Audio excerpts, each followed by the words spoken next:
Hello, my name is Claudia Faria, and I have been working in the field of banking support for real estate transactions for 20 years. More recently, I have been operating in the Portuguese real estate market as an agent. I was born in Portugal and lived in the USA for many years, so I am well acquainted with both the specifics of the Portuguese real estate market and the desires of foreign buyers. I decided to create this lesson to prepare you for one of the most crucial decisions in your life, buying a home in Portugal. Right off the bat, like any decision, this step should be well thought of. Alongside its advantages, there are also some downsides to real estate in Portugal. It's essential to know these aspects in advance. So let's get started on the journey to find you a new home. In this part of the lesson, I will talk to you about the real estate market in Portugal.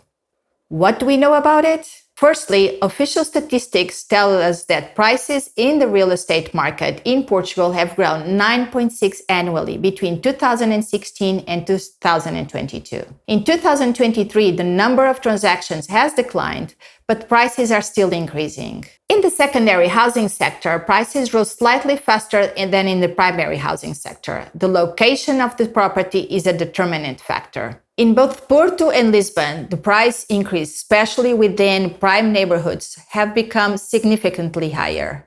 Overall, properties in the capital are over 3 times more expensive than in the rural areas. The country's second largest city, Porto, is not that different. Apartments and houses there are about 1.5 times more expensive than in rural areas. Now let's discuss regions. In the central part of the country, away from the ocean, the real estate is the cheapest. For 120,000 euros, you can buy a lovely apartment for a family of 3. But consider that the country stretches from north to south and at its widest point, it measures approximately 218 kilometers, about 135 miles. So the journey from your home in central Portugal to the ocean will take about an hour and a half on average.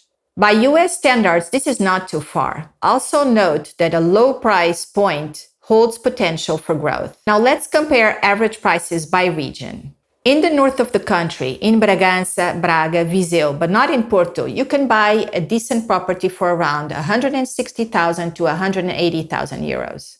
This might be a 3-room apartment or a small house.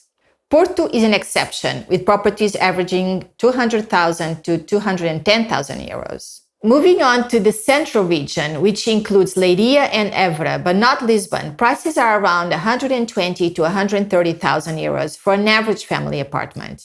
In Lisbon, a 2-bedroom apartment will cost you over 300,000 euros. Expensive, isn't it? But it's a capital. We move to the south, in Algarve. Here the climate is warmest and there are many expats. Prices are almost as high as in Lisbon. This region can be attractive to those who want to have a high short-term rental income. As to the island territories, in Azores, prices average around 140,000 to 150,000 euros for a suitable apartment. In Madeira, prices are significantly higher since it's a more developed region. You can buy a 2-bedroom apartment on the island for 230,000 to 140,000 euros. Overall, from an investment perspective, given the context of the rental market in Portugal, a possible option is to buy several small apartments or houses and rent them out for tourists or long-term, depending on the region. Of course, managing a rental property is a very tricky task. On the one hand, if you manage it on your own, it turns out to be quite time-consuming.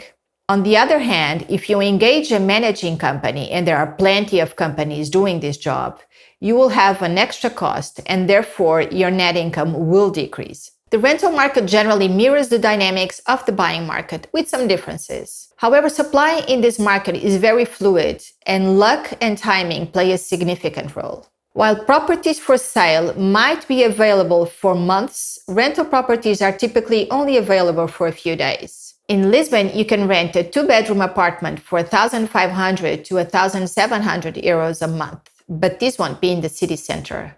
Central locations rarely have prices below 2,000 euros, especially if we're talking about a family apartment. Roughly an hour's drive away, you can find a rental for half the price of Lisbon. In remote cities, like Viseu, for instance, you can find a 2-bedroom apartment in good condition for 600 to 800 euros a month. Similarly, in Madeira, housing prices are almost half of what they are in Lisbon. In Porto, prices are not as low, only 20 to 30% less than in Lisbon. In the last 5 years, property rental prices have been soaring rapidly, with a 47% increase in Lisbon and even faster in Porto, over 59%. It's an incredible boom. In some cases, it might be economically wiser to buy a car and rent a place further from Lisbon and the ocean. If you're considering an investment purchase to subsequently rent out a long-term basis, it's worth looking into the inland regions like Viseu, Guarda, and Alentejo. These regions offer the best balance between property purchase price and rental income. Rental yield can reach up to 7%. But in Lisbon or the Algarve, where the cost of acquiring a property is very high, the rental yields might be below inflation, sometimes no more than 3%. However, liquidity is incomparably higher. In Lisbon, if desired, you could sell your property within days and profit from the price appreciation. Great! Now we have a grasp of the real estate market in Portugal. We can move on to the next topic, but first, try to solve a few practical tasks.